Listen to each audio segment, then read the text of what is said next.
지난주 월요일에 스트라스필드에 있는 산타 사비나 컬리지의 12살 먹은 7학년의 어린이라 그럴까 여학생이 자살을 했습니다.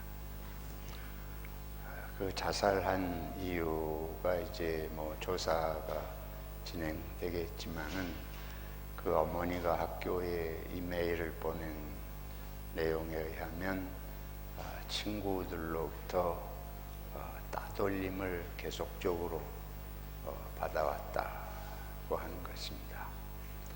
울면서 학교를 오가고 친구들이 자기 얼굴을 향해서 뭐라고 소리를 치고 이름을 부르고는 우스갯감으로 삼며 도망가고 가방으로 때리고 이런 일들이 이제 있었다고 그래요.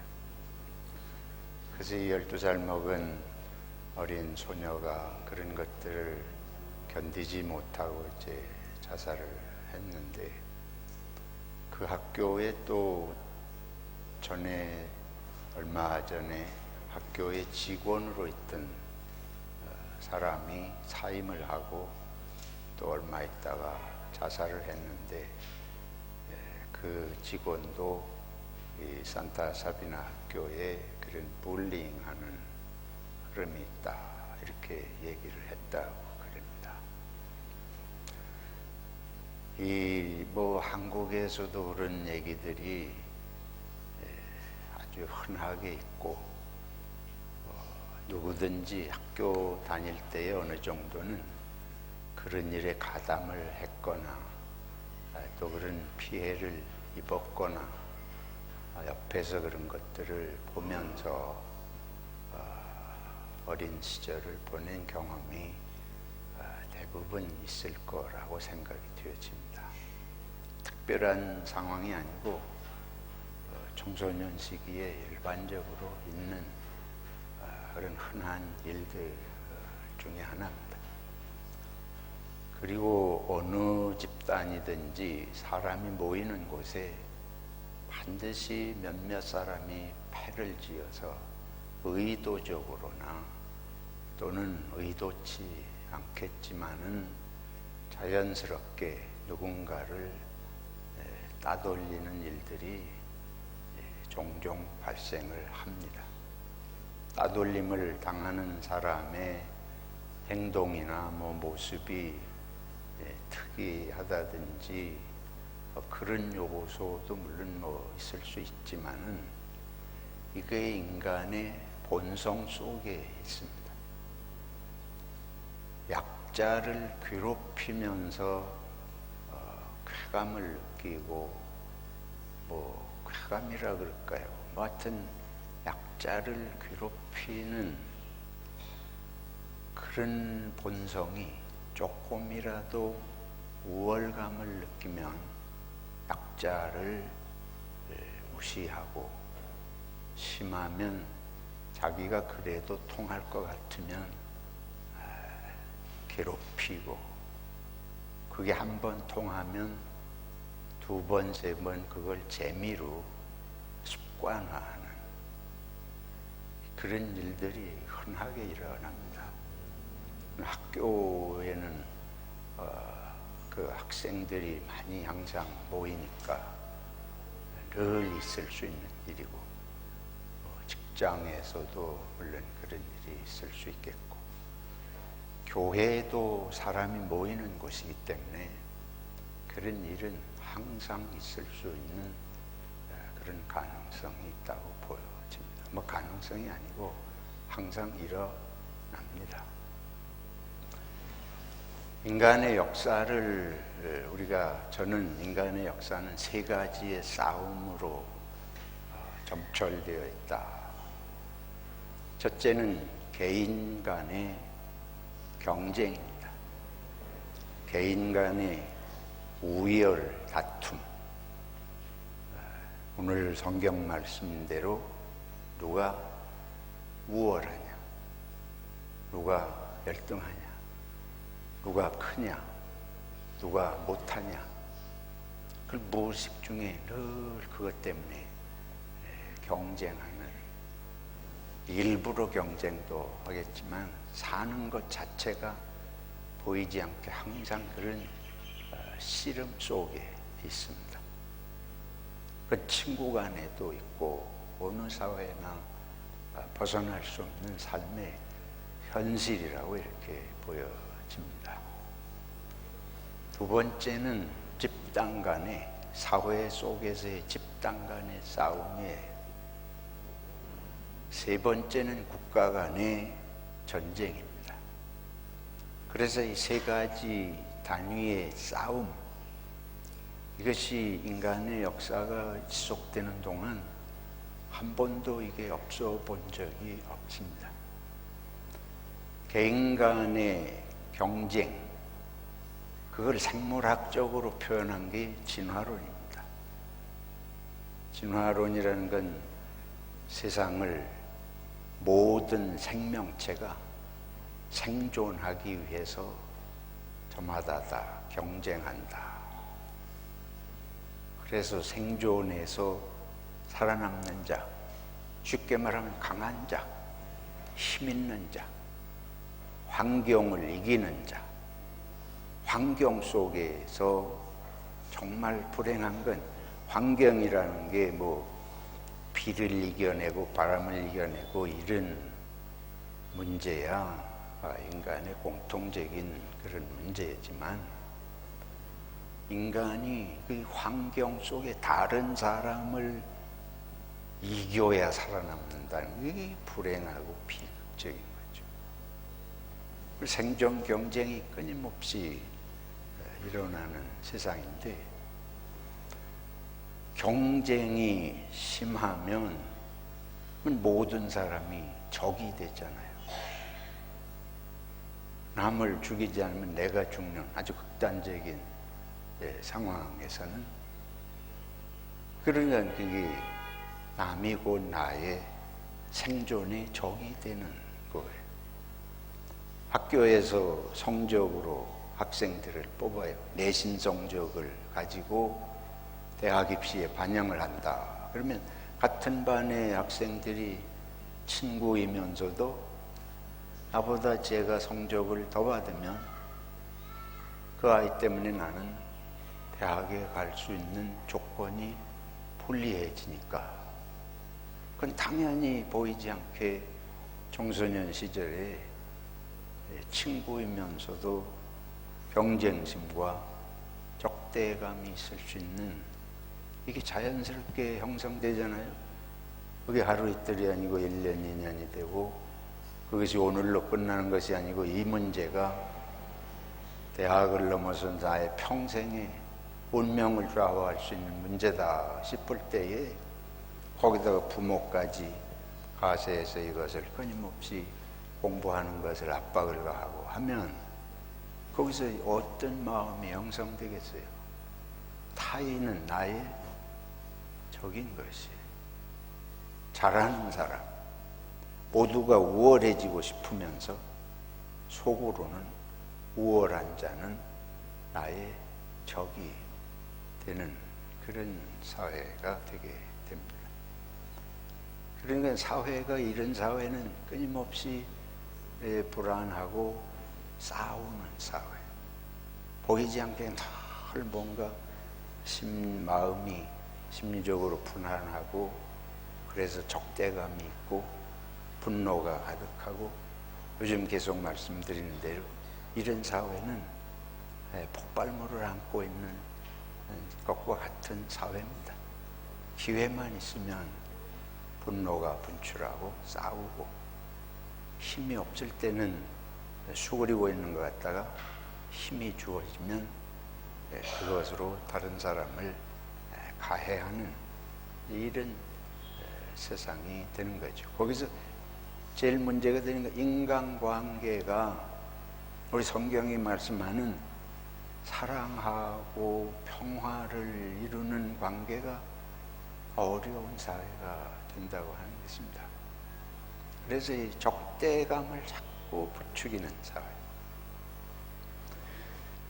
저는 한국이 남북한이 이렇게 분열이 돼가지고 세계에서 지금 가장 극한적인 대립을 하는 같은 민족끼리 남북한이 갈려져 가지고 독일이 동독과 서독이 공산주의와 자유주의 사이에 이게 벽이 무너진 게 원래 1989년에 30년도 넘은 일인데 남북한은 요즘은 갈수록 더 이게 적대감이 더 심해지는 것 같아요. 그리고 어리석게도 정부의 지도자들이 적대감을 더 부추겨요.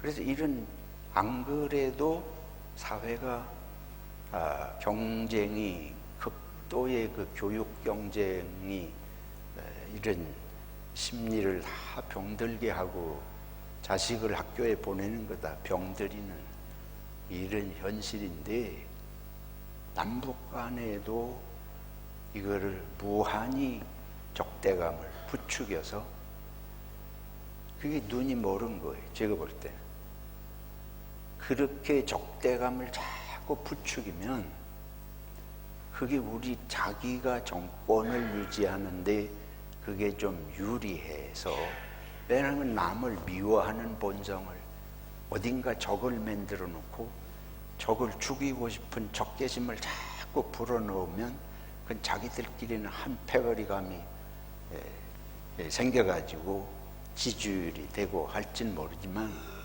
이건 국민 전체를 심각한 증오심, 편협한 혐오심을 자꾸 불러일으켜서 국민 전체가 마음이 늘 불안하고 싸우고 싶은 마음을 자꾸 부추기는 이걸 생각 안 하는 거예요.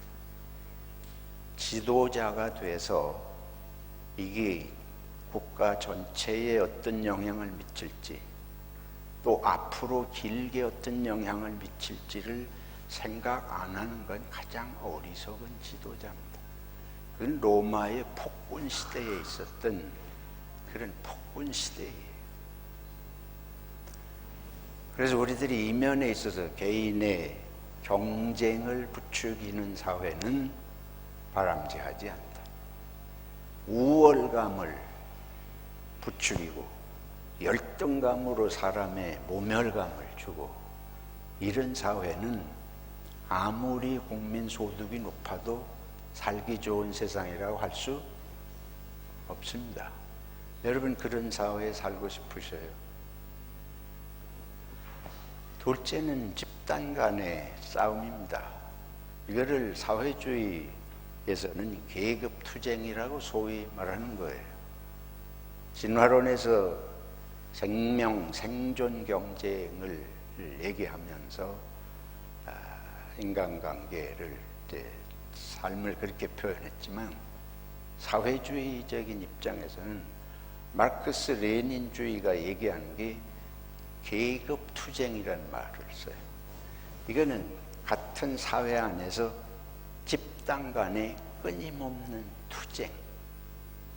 이거는 경쟁이 아니고 투쟁. 이거는 상하 계급이 있다는 거예요.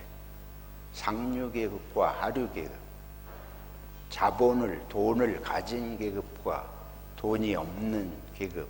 이건 하나가 될 수 없고 서로 가지기 위해서 싸우고 가진 자가 없는 자를 돌보는 것이 아니고 지배하고 짓밟고 착취해서 자기는 더 부자가 되고 없는 자는 기본적으로 자본이 없기 때문에 자본이 없으면 이 자본주의 사회에서는 자본주의 사회는 돈을 가지고 투자를 해야 장사를 하든지 뭐 돈을 가지고 땅을 사서 농사를 하든지 공장을 지어서 뭘 생산을 하든지 해야 거기서 이윤을 창출해 가지고 부를 쌓을 수 있는데 이게 기본적인 기초 자금이 없으니까 없는 사람은 돈을 더 불릴 수 있는 기본 바탕이 없기 때문에 그건 평생 대대로 자꾸만 더 가난해진다.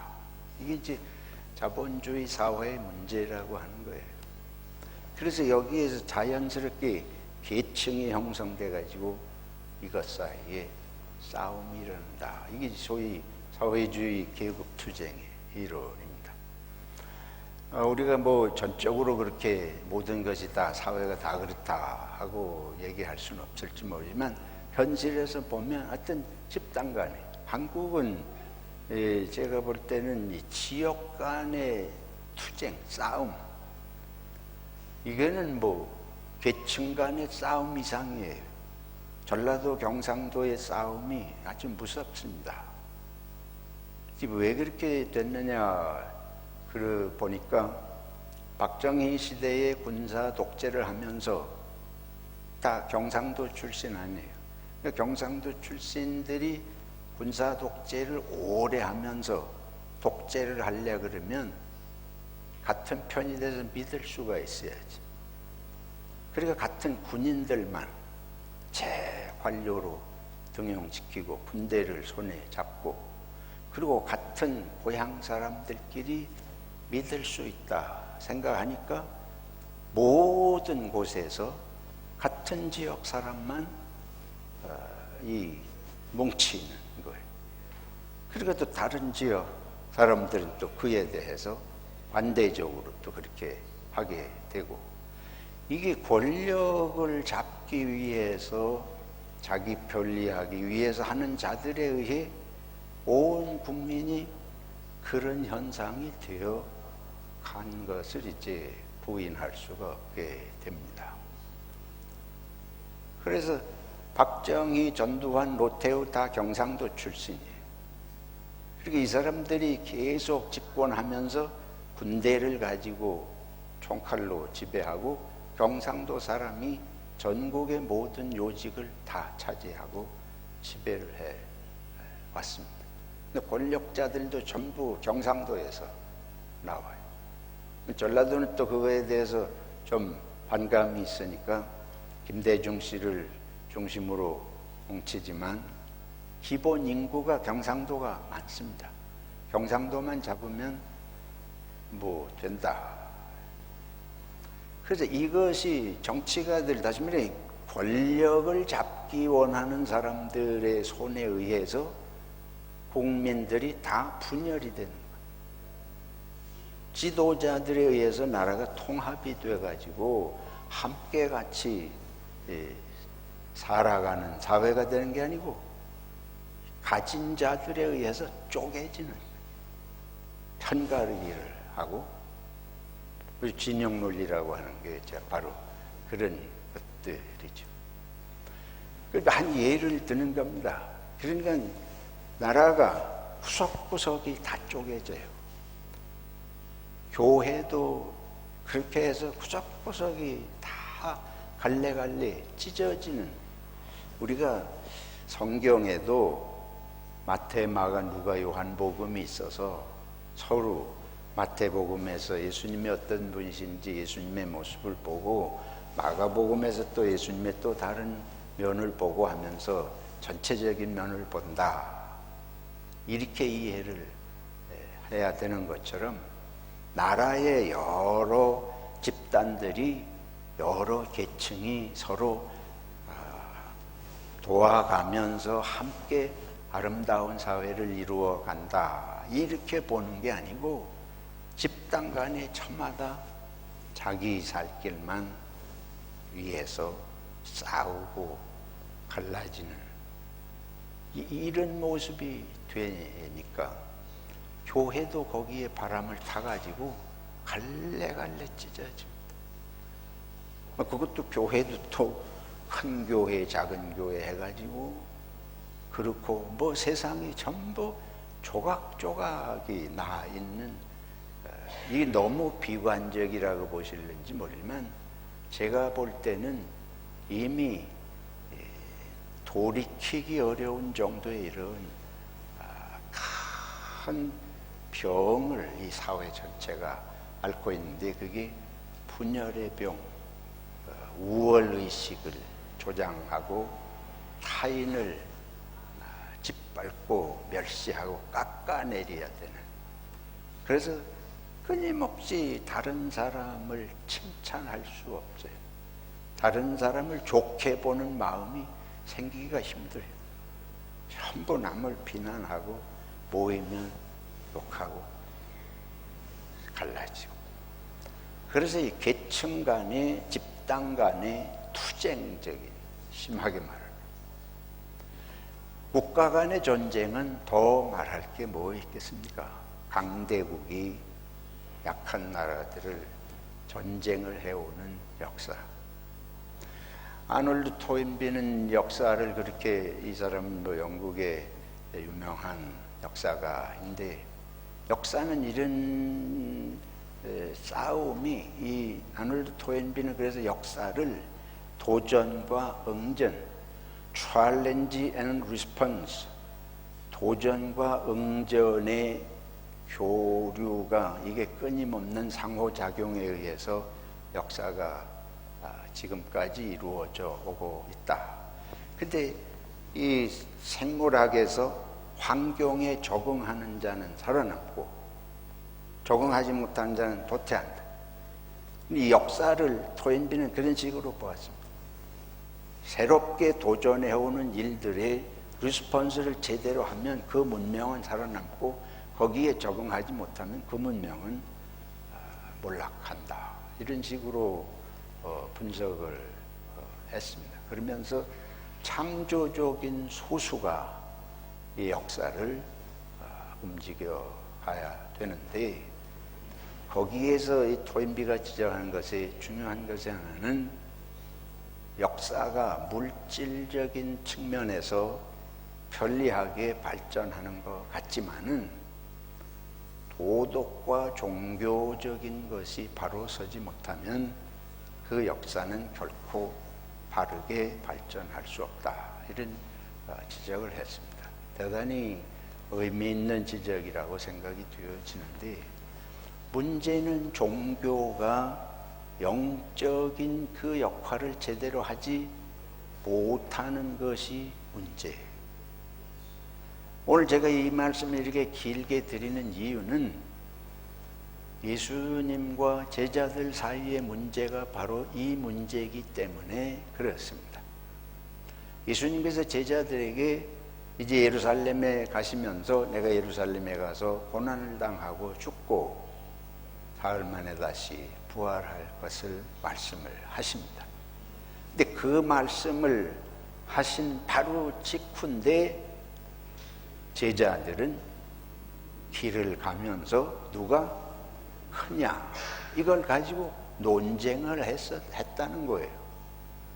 근데 여기에 원문의 뜻으로 보면 누가 크냐 정도가 아니고 우리 가운데 누가 가장 크냐, 이러면서 서로 논쟁을 한 거예요. 그래서 예수님께서 길을 가신 후에 어느 집에 들어가시면서 이제 제자들에게 일부러 그 얘기를 끄집어내서 말씀하십니다. 너희가 길을 오는 중에 무슨 얘기를 했더냐? 제자들이 대답을 어때요? 그 얘기를 뭐 어떻게 내놓고 하겠어요? 아음에 그래도 좀 뭐 걸림이 있었겠지요. 또 예수님께서 왜 그러시나?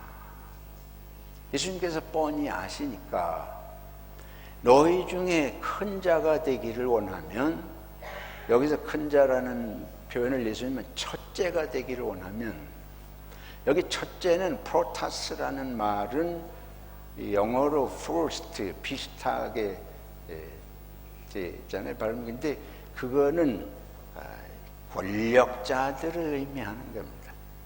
유력한 사람, 영향력을 행사할 수 있는 사람, 그런 사람이 되려면 끝이 돼야 된다. 그런 얘기를 하죠. 이게 예수님께서, 이게 하나님의 나라에 있어서는 이 세상에서는 누구든지 첫째가 되고 싶어요. 누구든지 남보다 우월한 자가 되고 싶어요. 남을 지배할 수 있는 강한 자가 되고 싶어요. 근데 하나님의 나라에 있어서는, 하나님의 나라에서는 그런 첫째가 되기 원하면 끝이 돼야 된다. 무슨 소리예요? 끝이 됐는데 어떻게 첫째가 돼요? 말이 안 되잖아요. 끝이 됐는데 어떻게 첫째가 돼요? 끝이라고 하는 거는 뭐냐? 오늘 본문에서 보면 예수님이 어린아이, 이 어린아이를 붙들고 얘기를 하시잖아요. 어린아이는 첫째가 아니고 뭐예요? 끝을 의미하는 거예요. 어린아이는 힘이 없어요. 싸울 수도 없고 대들 수도 없고, 뭐 어린아이는 아무것도 할 수 없는 것의 상징입니다. 근데 예수님 뭐라고 하신 거면, 이런 어린아이 하나를 환영하는 것이 누구를 환영하는 것이다? 나를, 예수님을, 나를 환영하는 것이다. 하나님이 어떤 하나님이시냐? 여러분과 제 머릿속에 있는 하나님은 지배하는 하나님입니다. 인간은 태초부터 크냐 작으냐를 가지고, 이게 사탄이 인간을 크냐 작으냐의 문제로 인간을 넘어뜨린 문제예요. 이게 태초부터 최초의 문제가 이 문제입니다. 선악과를 먹으면 누가 된다? 하나님이 된다. 하나님이 돼서 뭐 할 건데?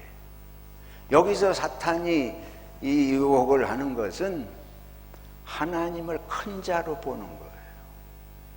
하나님은 뭐든지 할 수 있는 자, 하나님은 지배하는 자, 능력이 있어서 다 발 아래 무릎 꿇리고 지배하는 자. 그래서 사탄이 예수님 시험할 때도 나한테 절하면 온 천하를 지배하게 해주겠다. 그 말은 사탄이 생각하는 하나님은 세계를 지배하는 자예요. 돌이 떡이 되게 해서 자기가 배고프면 무슨 짓이든지 하는, 신은 거치는 게 없이 마음대로 하는, 그리고 높은 데서 뛰어내리는 게 얼마나 만용이에요.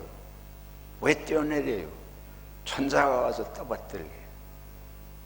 이런 신을 그런 신으로 지금 사탄은 보고 예수님에게 그렇게 충동하는 거예요. 그 말은 우리한테도 아담과 이브에게 한 것처럼 네가 큰 자가 되라. 사탄이 끊임없이 하는 말은 네가 큰 자가 돼서 세상을 지배해라. 네가 신이 돼가지고 큰 자가 돼서 뭐든지 할 수 있는, 거칠 것이 없는 뭐든지 할 수 있는 자가 되라. 뭐 때문에 금식을 하고 빌빌거리고 이러냐? 사탄이 말하는 신은 그런 신입니다. 저나 여러분도 신을, 하나님을 그런 하나님으로 생각하고 있습니까? 그럴 가능성이 다분해요. 제 머릿속에도 하나님 그러면 그런 생각이 벌써 여기 들어와 있어요. 일부러 생각하는 게 아니고 하나님 앞에서는 어떻게 못하는. 예수님이 말씀하는 하나님이 누구냐? 이걸 성경을 제대로 알아야, 이 하나님이, 성경이 말하는 예수님이 말씀하는 하나님이 어떤 분인지를 바로 알아야 기독교 신앙생활을 바로 할 줄로 믿습니다. 그건 뭔가 하면 예수님이 말하는 하나님은 뭐든지 마음대로 하시고 세상을 지배하면서 약한 자는 눈물을 흘리고 잠을 못 자고 살기가 힘들어서 자살을 하는데도 힘 있는 놈이 마음대로 죽여놓고 네가 죽든지 말든지 네 놈이 약해서 죽는 거 뭐 내 탓이냐?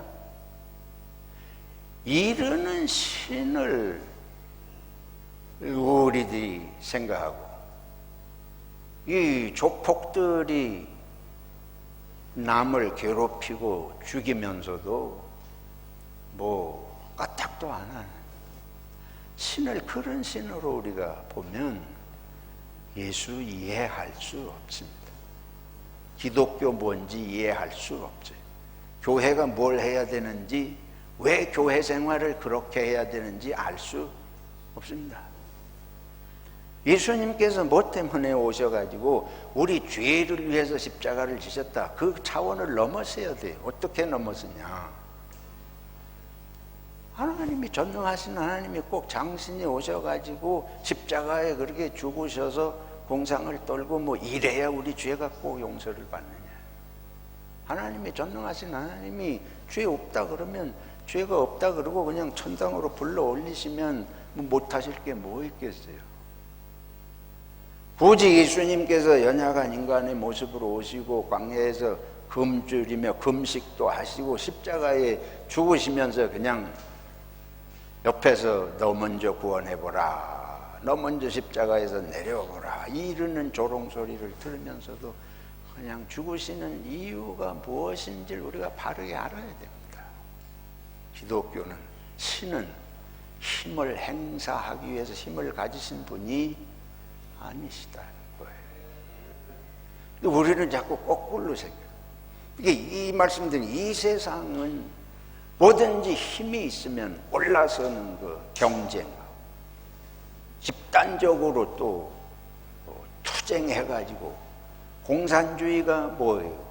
자본이 없는 가난한 사람들은 영원히 기본적으로 투자할 돈이 없기 때문에 대대손손이 가난해지니까 이건 그냥 있으면 안 된다. 가난한 자들끼리 뭉쳐가지고 혁명을 일으켜서 가진 자들을 다 끌어내리고 죽여서라도 피를 흘려서라도 가진 자들 거를 뺏어가지고 우리가 같이 살아야 된다. 이게 공산주의. 옳습니다. 결국은 싸우는 거예요. 내 거로 만들기 위해서 그런 식으로 하는 그런 예수님께서 그런 식으로 힘을 가지고 뭐를 하려고 하면 힘을 가지고 남을 지배하는 데다 그렇게 써먹고 그게 혼자 힘으로 안 되면 여럿이 힘을 뭉쳐가지고 가진 거를 뺏어서 내 거로 삼고 이런 식으로 하여튼 뭔가 있는 힘 있는 거 가지고 행사하려고 해가지고는 하나님의 나라는 이루어질 수 없다. 거기서는 아무도 평화가 있을 수 없어요. 아무도 맘 편하게 살 수 없습니다. 그래서 예수님께서 첫째가 되고 싶으면 끝이 되라. 하나님의 나라는 첫째가 돼가지고 우쭐해서 남 앞에 남다른 존재가 되는 이런 존재의 의미를 느끼려고 하는 그거 자체를 마음속에서 뿌리를 뽑아야 되기 때문에 예수님 제자들에게 일부러 이 말씀을 하시는 것입니다. 그러면서 섬겨야 된다. 종이 되어야 한다는 것이 공연히 하시는 말씀이 아니라 정말 하나님의 나라는 이루어야만 이루어진다는 말씀인 줄로 믿습니다. 우리 저와 여러분이 제 속에도 그렇고 우리 역사 태초부터 사탄이 그렇게 자꾸 부추기고 예수님도 그렇게 해서 쓰러뜨리려고 한 것처럼 끊임없이 우리 이 세상이 그런 식으로 경쟁과 투쟁과 전쟁 속에서 존재를 확보해 나가는 이런 게 세상이 되어 왔기 때문에 우리는 본능적으로 그렇게 살아요. 본능적으로 방어하고 공격하면서 싸우면서 적대감을 가지고 우월을 확보하려는 이런 것인데 예수님께서 그래서 하나님의 나라를 전파해야 되는데 하나님의 나라는 경쟁과 투쟁과 전쟁으로 이루어지는 나라가 아니다. 경쟁과 투쟁과 전쟁으로 뭔가를 이루는 것 같으면 거기는 반드시 이렇게 견디지 못해서 죽어가는 사람들이 마음이 죽고 몸이 죽고 삶이 망가지는 사람들이 반드시 생기는 것입니다. 저와 여러분들이 우월감을 가지고 세상 살려 그러면 나 때문에 보이지 않게 누군가가 보이지 않는 무시를 당하는 내가 우월한 것 같이 우쭐거리면 누군가가 열등감이 이게 자극이 되잖아요. 열등감 가지고 좋아할 사람 누가 있어요? 그럼 반감이 생겨가지고 적대감이, 증오심이 자꾸 생깁니다. 우리들이 주님께서 주님의 제자들로, 자녀들로 부르셨는데 섬기는 자가 되라, 겸손한 자가 되라.